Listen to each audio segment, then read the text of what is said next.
Good morning, students. This is Asha, your social science teacher. Today, we are going to start a new chapter in geography, and that's chapter 2 in geography. And name of the chapter is Inside Our Earth. So, what exactly is inside our Earth?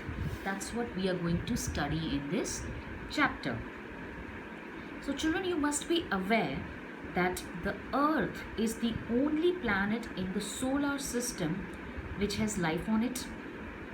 It is believed that Earth is nearly 4,600 million years old.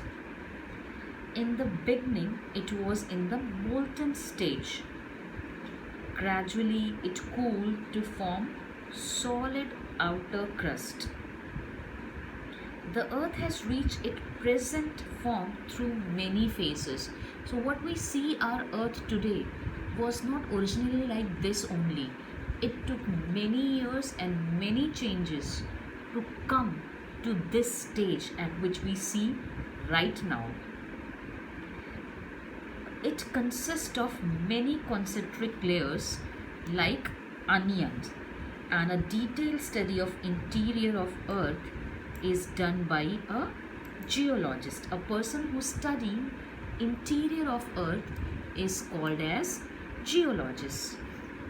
It is necessary to know the structure of the Earth, as the nature of changes that takes place on the surface of Earth very much depend on it.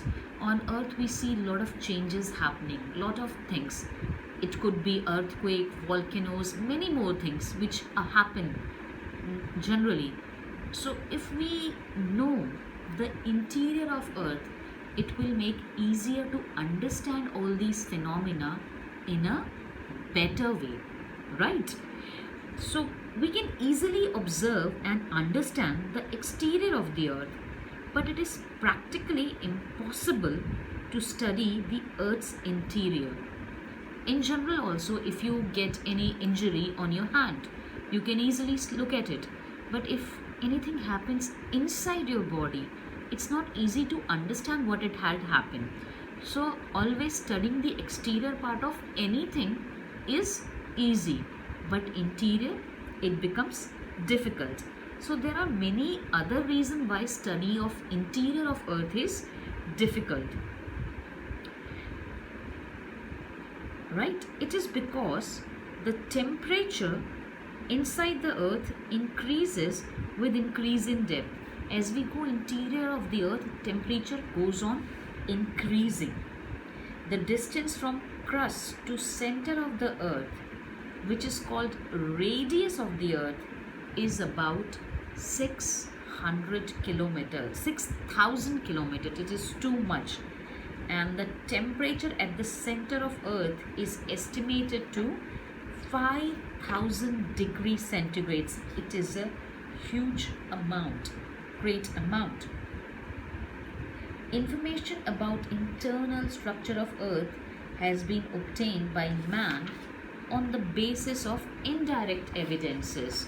It could be earthquake, volcanoes, and many other changes through which we study about the interior of Earth. So when we start studying about interior of the Earth, Earth is mainly divided into three layers: crust, mantle, and core. The uppermost layer of the Earth surface is called crust. So we'll study about this uppermost layer right now. So the first layer about which we are going to study is crust. Crust is the outermost layer of the Earth, and we human beings lives on it. Its thickness varies from 40 kilometer under the continents to 5 kilometer under the sea. So if you try to match the thickness, it could be around 40 kilometer on the land where we live. Whereas if you go to ocean beds, the thickness could be only 5 kilometer. The crust has two main parts: upper crust and the inner crust.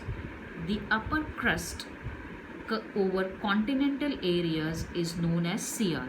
So the crust which is found in continental areas is the upper crust, and it is called CR. CR means it is formed because of the abundant material found in this layer. So you get Si from silica and Al from aluminium.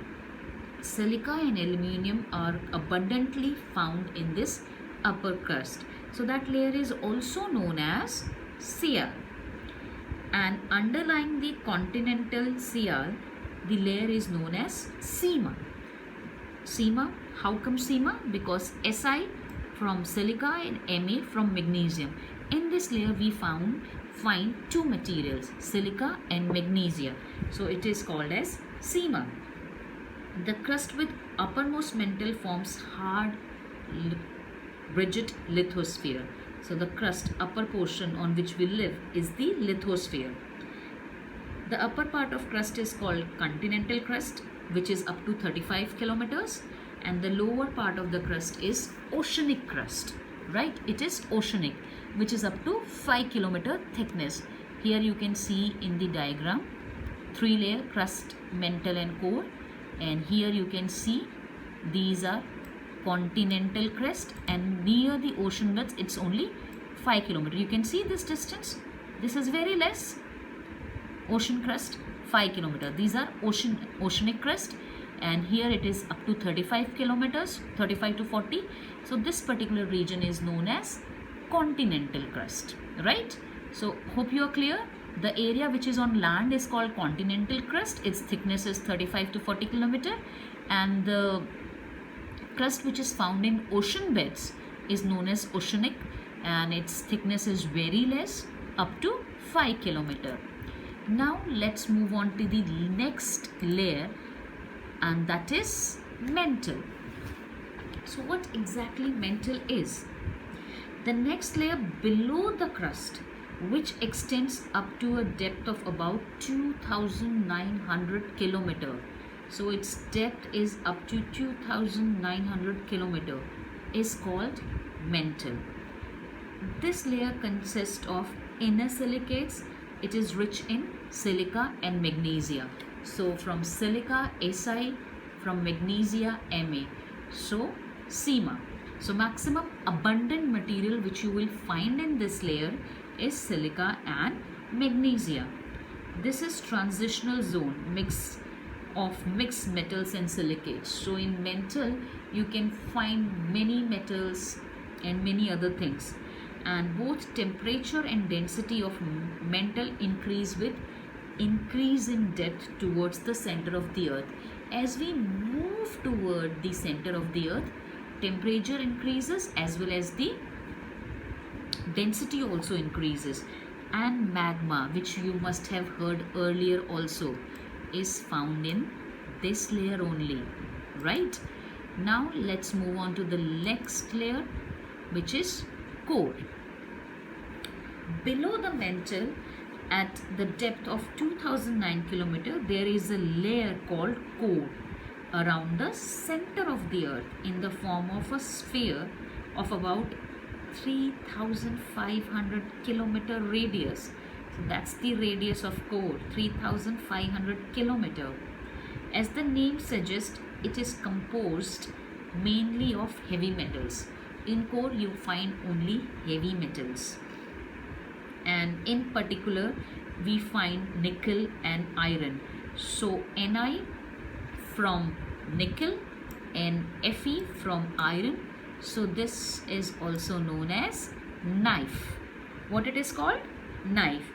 Due to heavy external pressure and internal heat, temperature of this layer is estimated to 5,000 degrees centigrade.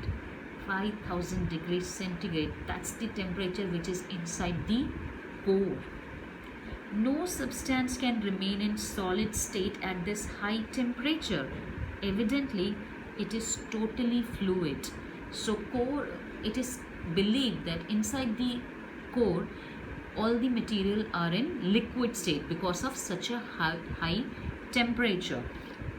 But due to external pressure, substance behave like a solid, right? So that's about the core. Let's quickly recap what we did today. We started our chapter inside of the earth, and we discussed interior of earth, what we find here. Then we discussed crust, its silica, Cl and Sema. Then we discussed mantle, and then core. And children, in tomorrow's lecture we'll be discussing about rocks and minerals. That's all for today. Thank you.